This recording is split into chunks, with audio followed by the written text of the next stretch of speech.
So, just make a mental note from time to time about these times in life where life really tests you. These are good tests in life. This is the classroom where we learn stuff. That's why I always say, go into the what of life to check yourself. The what of life? The lab of life. Always take what you have learned here to the lab of life and carry out those experiments and see whether this theory stands. Or is it just a theory? Or have you actually internalized those principles? Remember, anger management is not the purpose of Nibbana, it's anger eradication. You can go take a good class on anger management. There are good books written on anger management, but that's not what we're talking about here. It's not desire management. You're always having lustful thoughts and you're learning to manage yourself. That's not what the Dhamma is for. It's to eradicate that so that you are never on fire. Not how do you control your fire. You are never on fire. That's where we're trying to get to. And that is what the Dhamma is for. When we talk about anicca, when we talk about dukkha, when we talk about anatta, when we talk about paticca-samuppada, when we talk the Dhamma, it's all for that purpose. So how is it I who knows how far you have progressed on the path? Can I give any one of you a certificate to say, well done, you have now become a sakrudagami? You have become a non-returner. Well done, you. Shall I put my stethoscope on and keep the piece to your heart or wherever, some part of your body, and examine you and give you an anagami certificate? Do you think I could do that? Do you? Honestly, do you think I could do that? If I were to do that one day, run and never turn back. Just run. Run as fast as your legs can carry you out of this place. Because I will have gone insane. But we need not have another person check us and inform that to us, because the Buddha has given us the way to test ourselves. Ragakya, deshakya, mohakya, nibbana. Ask yourself, the Buddha says. Examine within. Check. Do the fires that used to ignite within you not do so anymore? Have they been extinguished?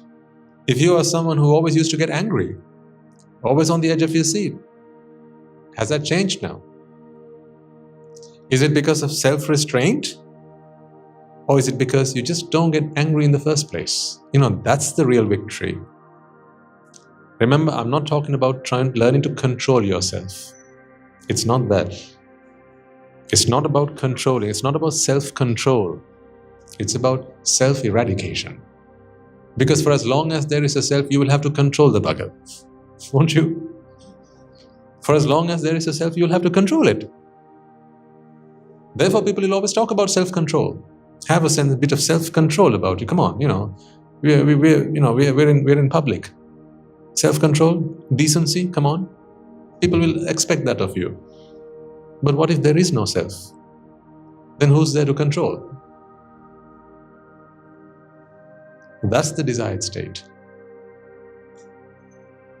Now you might be thinking, that's light years from here, Swami. No answer. It's okay. It's okay.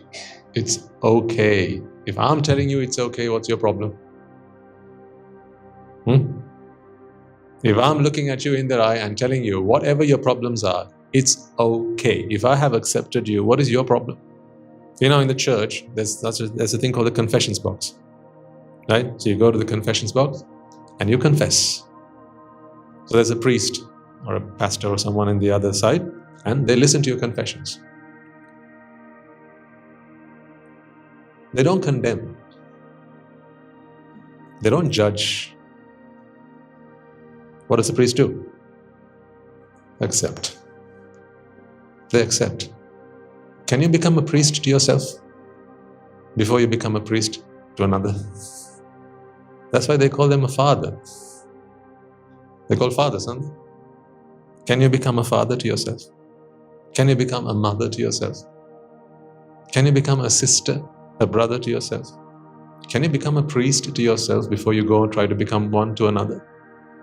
Accept whatever it is you're going through. Whatever dirty secrets you might have, you can't hide it from one person. Is that person okay with that? It's a question I have. It's a secret from the rest of the world, but there's one person who knows all your dirty secrets. Are they okay with that? That person. Which person? Which person? This person. Are they okay with that? Because if they're not okay with that, you will never be. So here I am, the Swamin Wahanse. I have extended my arms to all of you, and I'm telling you, I may not know the details of your transgressions. I will not know the ins and outs of all of them. And frankly, I don't need to either. But I have accepted you. Right now, I'm speaking to each and every one of you personally. Imagine no one else is in this room right now. It's just you and I. I don't know the ins and outs of your transgressions. I don't know the details of the sins that you have committed. But I accept you. If I can accept you, why can't you? So be okay. First, be okay. Then you can become great. If you are not okay, you can't go into greatness. So from time to time, see how accepting you are of yourself, and also see how accepting you are of others around you. That's why I said, if your ex-partner walks in through these doors right now, to the extent to which you are okay with yourself, you will be able to be okay with them. It's always like that. Always. One who has not forgiven another is one who has not forgiven themselves. Take that down. If you haven't forgiven someone for something they have done to you, you haven't forgiven yourself for what has happened to you. That's why those wounds never heal.